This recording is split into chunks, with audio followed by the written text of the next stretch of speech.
Vamos lá, gente. Então, compete à Justiça do Trabalho processar e julgar as ações oriundas das relações de trabalho, abrangidos os entes de direito público externo. Quais entes poderiam ser esses? Os primeiros que vamos cogitar são os estados estrangeiros, gente. Esses aqui, quanto a eles, nós precisamos distinguir os atos. Atos de gestão dos atos de império. Quanto aos atos de gestão, nós temos este, que diz respeito à contratação de trabalhadores. Império. Então, por exemplo, trabalhadores aqui, as relações de trabalho são atos de gestão. Atos de império são aqueles que dizem respeito à soberania do Estado estrangeiro, como é o caso da concessão de visto. Se o Estado estrangeiro nega o visto, eu não posso propor uma ação aqui no Brasil contra o Estado estrangeiro dizendo que eles tinham que ter me concedido o visto. Não. Este é um ato de império, é um ato decorrente da soberania do Estado estrangeiro. Aqui, a imunidade. A imunidade absoluta. Imunidade de jurisdição, imunidade de execução.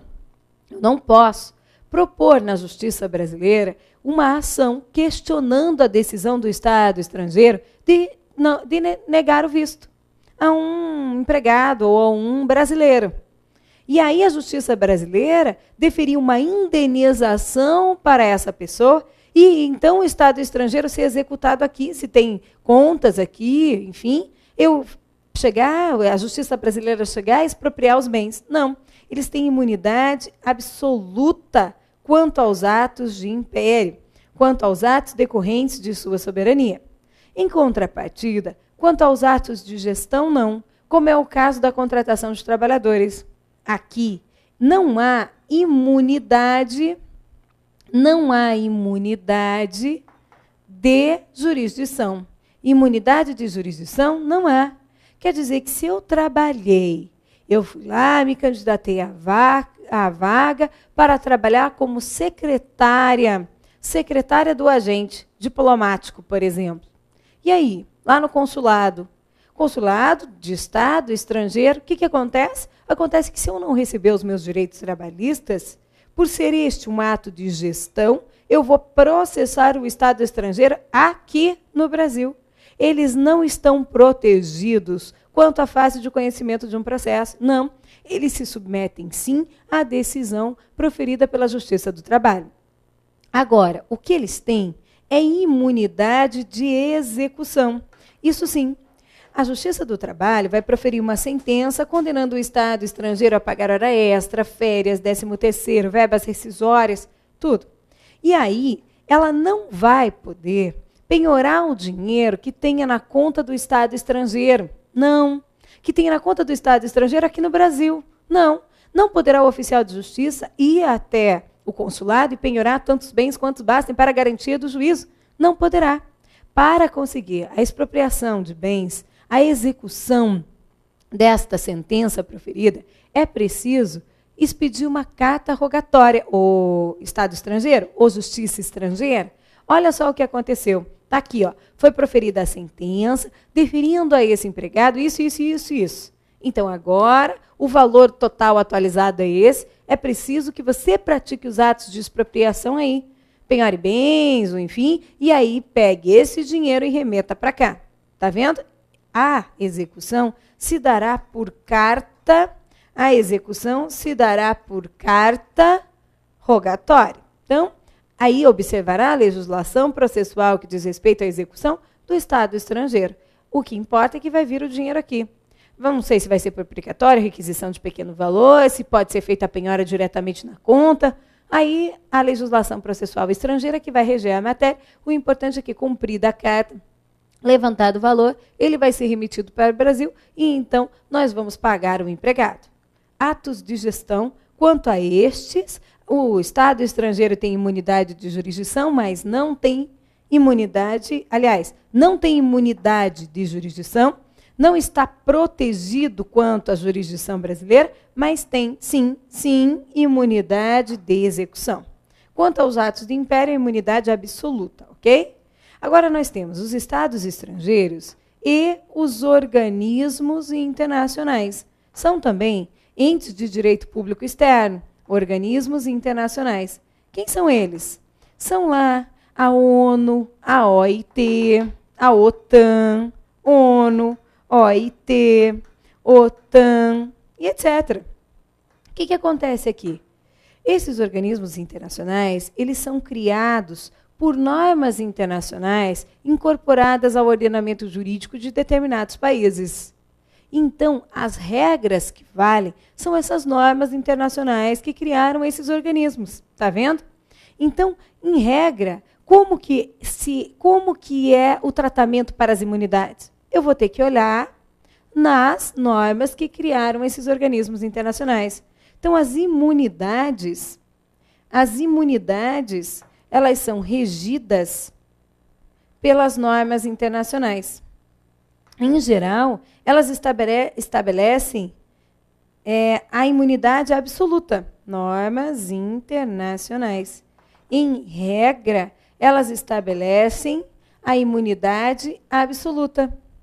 Absoluta, o que isso quer dizer? Imunidade de jurisdição, imunidade de execução, salvo se houver expressa renúncia.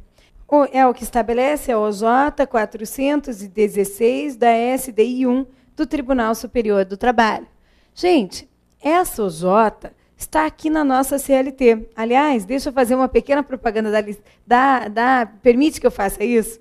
Na nossa CLT, nessa que foi organizada por mim, pelo professor Renato, pelo Rafael Tonassi, nós colocamos embaixo dos artigos as súmulas e as OJs, os outros artigos que se relacionam, para que você possa fazer um estudo já na sequência, já conhecendo o assunto como um todo, para facilitar o seu aprendizado, para render o seu tempo. Então, quando sai uma questão de prova, puxa, caiu aquela orientação jurisprudencial.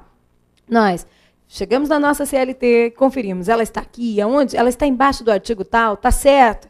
Então, estamos atualizando para facilitar o seu estudo para a prova de concurso. Então, se você tiver que escolher alguma, saiba que essa é feita pela gente, organizada por nós para vocês, tá?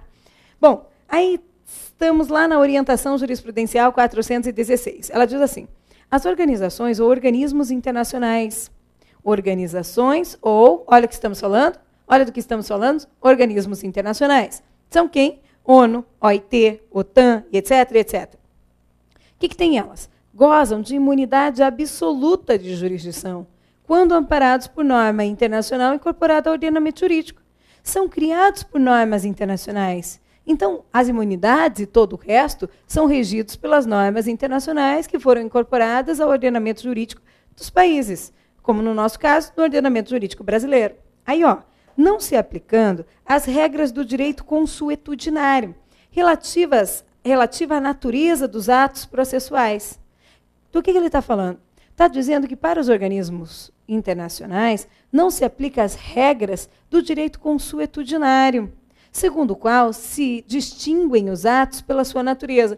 Natureza de ato de gestão, natureza de ato de império. Está vendo?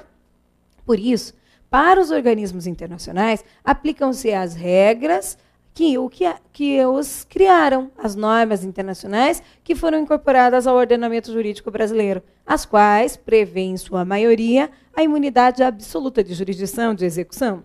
Aí ele diz, excepcionalmente, prevalecerá a jurisdição brasileira, na hipótese de renúncia expressa à cláusula de imunidade. Aí sim, se o organismo internacional expressamente renuncia a esta imunidade, aí sim é possível que as decisões sejam proferidas pela justiça brasileira, ou mais do que isso, que haja a execução dos bens desse organismo internacional no Brasil. Mas tem que haver expressa renúncia do organismo internacional. Quanto aos estados estrangeiros, portanto, quanto a outros países, o que é que nós temos? Regras do direito consuetudinário quanto à natureza dos atos processuais. Atos de império, atos de gestão. A contratação de trabalhador se enquadra em ato de gestão. Neste caso, há imunidade de jurisdição ou a ação pode ser processada na justiça brasileira? Pode ser processada na justiça brasileira. Eles se submetem à fase de conhecimento. Mas há imunidade de execução? Protegidos contra a execução pela justiça brasileira? Sim. Mas os organismos internacionais, quanto a eles não dá para falar em atos de império, atos de gestão, são criados por normas internacionais, são elas que valem, em regra, prevêem a imunidade absoluta, não se submetem à jurisdição brasileira. Eles vão dizer, vão estabelecer no Pacto Internacional a qual jurisdição se submete. Não é assim? Bom, salvo se houver expressa renúncia. Neste caso, se submeterão à justiça brasileira. Vamos lá? Bom, tudo isso porque nós estamos estudando o artigo 114, inciso 1 da Constituição, segundo o qual compete à Justiça do Trabalho processar e julgar as ações oriundas das relações de trabalho, abrangidos os entes de direito público externo e abrangida a administração direta e indireta. Quando nós falamos em administração direta e administração indireta, quer dizer, inicialmente, que se a ação é oriunda da relação de trabalho, eu sou um trabalhador e quero processar a administração direta e indireta em razão da relação de trabalho, a competência seria da Justiça do Trabalho. Mas é mais ou menos isso. Há detalhes aqui que você precisa conhecer. Antes de mais nada, quem compõe, em linhas gerais, a administração direta e a administração indireta? É o primeiro passo. A administração direta é composta pela União, Estados, Distrito Federal e municípios. União, Estados, Distrito Federal e municípios. E a administração indireta é composta por autarquias, fundações, empresas públicas e sociedades de economia mista. Autarquias, fundações, empresas públicas e sociedades de economia mista.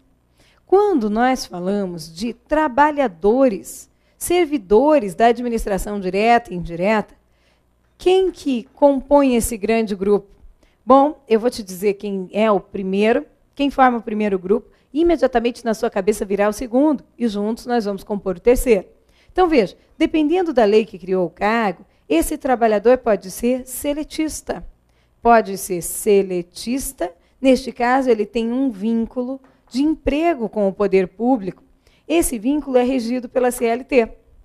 Mas, dependendo da lei que criou o cargo, ele vai ser estatutário. E aí, então, ele possui com o poder público não um vínculo de emprego, mas sim um vínculo administrativo. Acontece que o estatutário não é o único que possui com o poder público um vínculo administrativo. Existem outros regimes jurídicos administrativos, como acontece com o trabalhador temporário. Temporário não é? Ele é regido por uma lei. Temporário é quem? É aquele do artigo 37, inciso 9 da Constituição. É aquele que foi contratado pelo poder público, sem concurso público, para atender necessidade de excepcional interesse público. Está vendo? Este, do artigo 37, temporário do poder público, este possui com o poder público um vínculo administrativo. Ele não é estatutário. Ele possui um outro regime jurídico administrativo. Bom, quando na Constituição constou o seguinte: compete à Justiça do Trabalho processar e julgar, vamos lá conferir, as ações oriundas das relações de trabalho, mesmo contra entes de direito público externo. Aqui você, quando estiver fazendo a leitura, você só vai fazer um parênteses dentro da sua cabeça: estados, estrangeiros e organismos internacionais. E também contra a administração direta e indireta. A princípio, nós poderíamos pensar que a ação oriunda da relação de trabalho poderia ser proposta por seletistas, estatutários e temporários contra a administração direta e indireta. A rigor é isso que está na Constituição, não é? O problema é que o STF, na ADI 3395, repetindo o entendimento que já havia proferido na ADI 492, simplesmente disse o seguinte: ele excluiu da competência da Justiça do Trabalho todas as ações, excluiu da competência da Justiça do Trabalho toda a interpretação que se pudesse dar a esse artigo 114, inciso 1º da Constituição, que incluísse na Justiça do Trabalho as ações propostas pelos empregados estatutários contra o poder público, ou então pelos trabalhadores que possuíssem outros regimes jurídicos em face do poder público. Portanto, nesta ADI, o STF interpretando o artigo 114, inciso 1, excluiu da Justiça do Trabalho os trabalhadores estatutários.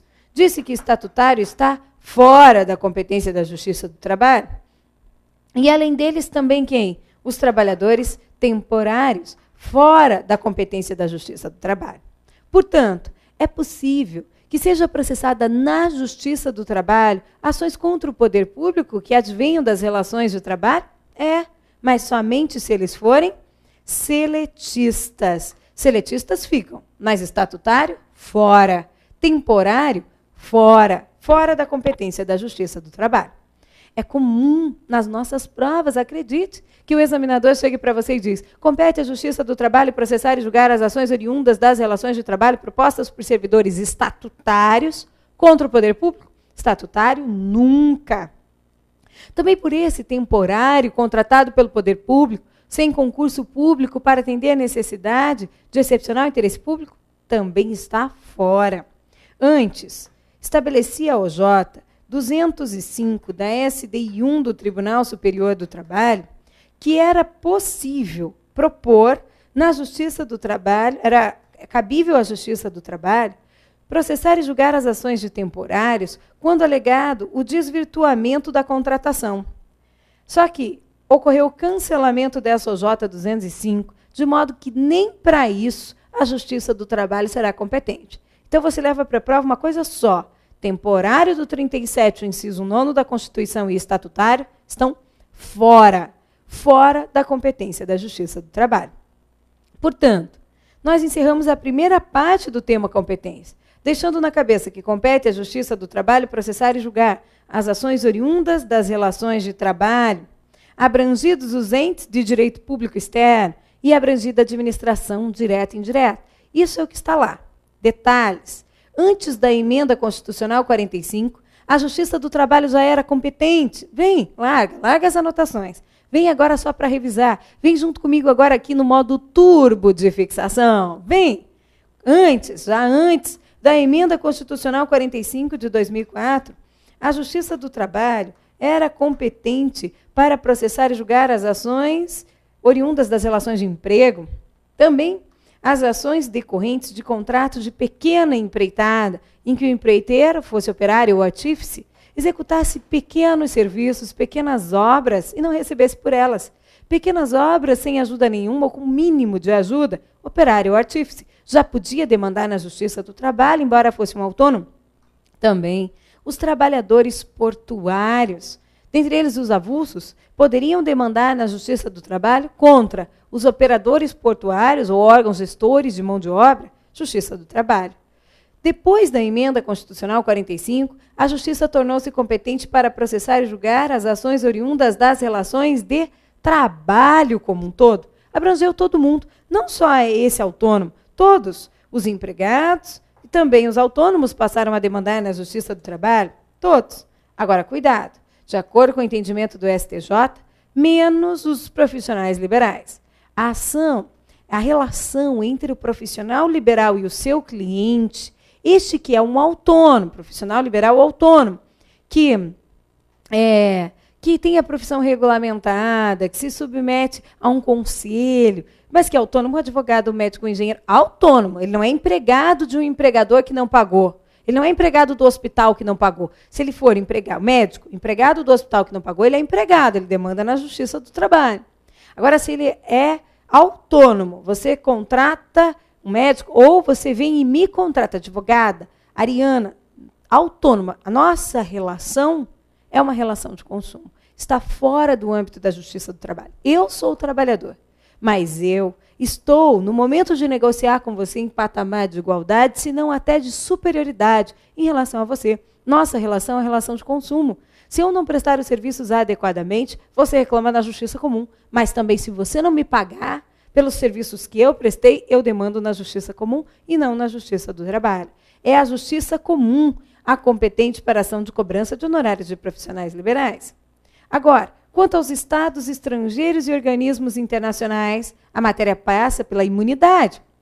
Nós já vimos que as ações oriundas das relações de trabalho serão julgadas na Justiça do Trabalho quanto aos entes de direito público externo. Mas vamos analisar todos esses entes para ver em que casos que sim e que casos que não. Quando se tratar de estados estrangeiros, nós temos que lembrar da natureza dos atos. Atos de gestão e atos de império. Quanto aos atos de gestão, é que nós temos as relações de trabalho.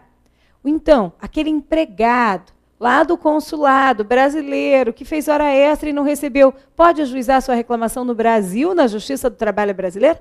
Pode. O que não vai acontecer no Brasil é a execução dos bens. Hoje, se entende que não pode ocorrer a execução dos bens que estejam afetados às atividades do ente de direito público, às atividades do consulado. Mas, na prática, não é possível distinguir. Então, a execução não ocorre aqui, salvo se houver expressa renúncia. E, claro, eles renunciaram, depositaram o dinheiro. Tudo bem. Aí, quanto aos atos de império, como é o caso do visto, por exemplo, a imunidade absoluta, a imunidade de jurisdição, de execução, nada de discussão na justiça brasileira, execução, nada. E quanto aos organismos internacionais? De onde que vêm esses organismos internacionais? São criados por normas internacionais. Quais são as regras que valem para eles? As regras internacionais, as quais, na maior parte dos casos, prevêem a imunidade absoluta de jurisdição, de execução. Nós não podemos mexer com eles aqui. Por quê? Salvo se houver expressa renúncia. Por quê? Porque vale as regras internacionais que foram incorporadas ao nosso ordenamento jurídico. Ok? Mas estava lá, que compete à Justiça do Trabalho processar e julgar as ações oriundas das relações de trabalho, abrangidos os entes de direito público externo e também a administração direta e indireta. Os seletistas podem demandar contra a administração direta e indireta na Justiça do Trabalho? Sim. Os estatutários estão fora. Os temporários estão fora da competência da Justiça do Trabalho. Seletista? Sim. Ok, gente? Excelente. E agora? E agora o que é que nós precisamos fazer? Nós vamos continuar a falar do tema competência da Justiça, mas vamos partir para a segunda parte desse tema competência. Esta que vai ser um batidão. Diz respeito lá aos artigos 114, inciso 2º, ao 9º da Constituição. Bom, aqui a ideia é registrar as palavras-chave. Então, eu vou dizer a você, compete à Justiça do Trabalho processar e julgar dano moral e patrimonial decorrente das relações de trabalho. Você virá aqui e escreverá dano moral e patrimonial, só. Não vai escrever decorrente das relações de trabalho. A ideia é que fique na sua cabeça o que mais é competência da Justiça do Trabalho. Dano moral e patrimonial decorrente das relações de trabalho. Compete à Justiça do Trabalho processar e julgar greve. Você coloca ali greve, somente greve. Compete à Justiça do Trabalho processar e julgar um mandado de segurança, habeas corpus e habeas data, quando o ato questionado envolver matéria sujeita à sua jurisdição. Só para colocar na cabeça, mandado de segurança, habeas corpus e habeas data.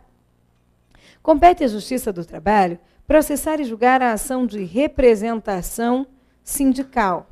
E entre sindicato e sindicato, sindicato e sindicato, sindicato e trabalhador, para rimar, vou colocar sindicato e empregado, sindicato e empregador. Sindicato e sindicato, porque dá no mesmo. Sindicato e empregado, sindicato e empregador. Então, compete à Justiça do Trabalho processar e julgar dano moral e patrimonial, mais greve, mandado de segurança, habeas corpus e habeas data, as ações de representação sindical e entre sindicato, sindicato, sindicato e empregado, sindicato e empregador. Também está escrito lá que compete à Justiça do Trabalho executar. De que jeito? De ofício, as contribuições sociais. Essas contribuições sociais são aquelas previstas no artigo 195, inciso 1, a linha A e inciso 2 da Constituição. Então, cabe à Justiça do Trabalho executar. Onde o examinador mais pega aqui é nesse de ofício, as contribuições sociais. Sociais ou fiscais ele cobrará de você na hora da prova? As contribuições sociais. Previstas aonde? No artigo 195, inciso 1, a linha A, inciso 2 da Constituição. Tem mais uma parte. Decorrentes das sentenças que proferir. Então, não é a execução de toda a contribuição, só são as decorrentes das sentenças que proferir aqui no processo do trabalho. Tá ok? Também, gente, compete à Justiça do Trabalho julgar as penalidades. Julgar as penalidades administrativas impostas aos empregadores pelos órgãos de fiscalização das relações de trabalho. De fiscalização das relações aqui de trabalho. É isso. Compete à Justiça do Trabalho julgar as penalidades administrativas impostas aos empregadores pelos órgãos de fiscalização das relações de trabalho. Dano moral e patrimonial, greve, mandado de segurança, habeas corpus e habeas data, ações de representação sindical e entre sindicato, sindicato empregado, sindicato empregador, executar de ofício as contribuições sociais ou fiscais sociais decorrentes das sentenças que proferir. Também as penalidades administrativas, você vai ficar de olho na prova, impostas aos empregadores pelos órgãos de fiscalização das relações de trabalho. Também os conflitos de competência entre seus órgãos, conflitos de competência entre seus órgãos e também outras controvérsias previstas em lei. Outras controvérsias previstas em lei aqui. Bom, aqui está os demais incisos da Constituição. Nós vamos ter que colocá-los na cabeça, porque a parte terceira do tema competência da Justiça do Trabalho é para nós destrincharmos. O que é esse dano moral e patrimonial? O que tem de especial? O que tem de específico? Greve, as ações possessórias também, mandado de segurança, habeas corpus e habeas data. Começa a questão do habeas corpus. E aí nós vamos seguir especificando, trazendo os detalhes. Mas só vai ser fácil colocar tudo isso na cabeça, junto com as ADIs, súmulas, se você tiver o que está escrito nos artigos 2º a 9º da Constituição, do artigo 114, na cabeça. Por isso que eu convido você a largar o que você está fazendo e vir no modo turbo de fixação, porque eu vou te perguntar e você disse sim ou não, com algumas pegadinhas. Compete à Justiça do Trabalho processar e julgar dano moral e patrimonial decorrente das relações de trabalho? Sim. Compete à Justiça do Trabalho processar e julgar greve, as ações oriundas do exercício do direito de greve? Sim. Compete à Justiça do Trabalho processar e julgar mandado de segurança, habeas corpus e habeas data, quando o ato questionado envolver matéria sujeita à sua jurisdição? Sim. Compete à Justiça do Trabalho processar e julgar as ações de representação sindical e entre sindicato, empregado, sindicato, empregador? Sim.